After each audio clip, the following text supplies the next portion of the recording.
Once upon a time, there was a king. He was very rich, but he was not satisfied. He wanted to increase his treasure more and more.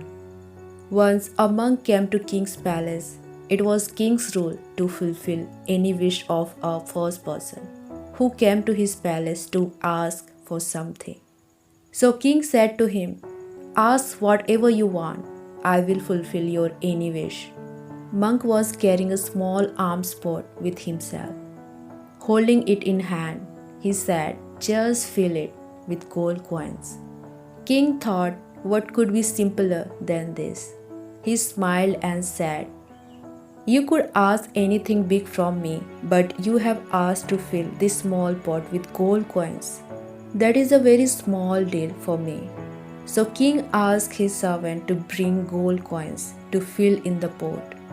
Gold coins were brought and put into the alms pot, but it remained empty. King asked for more coins to be put into the alms pot, but still it remained empty. King emptied all his treasures, but that vessel remained empty. Everything king had was put into that alms pot, but still it remained empty. The more king put into that pot, the more it became empty. King realized that it was impossible to fill that pot because it was magical. King said, "Your vessel is not ordinary. It is beyond my ability to fill it. May I ask you what is the secret of this vessel?"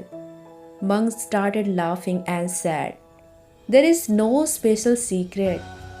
While I was walking from one town to another, I found a human skull, and this alms pot was made of that human skull. As human mind is never fulfilled, so is this alms pot, it can never fill.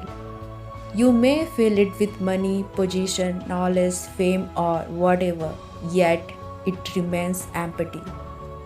Because it is not made to fill with these things. Material hunger of man is endless, and while running behind all these desires, his life ends because of not knowing the basic truth of one's true self. The more a man attains, the more poorer he becomes. If we see in our lives, we will find that our mind is truly like that alms pot. There are endless desires in it. It can never be filled. It can never be satisfied. Our desire of money, position, fame, and other material things can never be fulfilled. The more you put in, the more it will remain empty. But why it is so? Why our desire never pacifies? No matter how much money you earn in life, no matter how much you achieve, there will always be a lack in it. Desires of heart are not pacified by getting things, because heart is made for attaining enlightenment. There is no satisfaction except the divine. Nothing is capable of filling a man's heart except knowing your true self. This is Ambitious Girl Stories. Thanks for watching my video and keep smiling.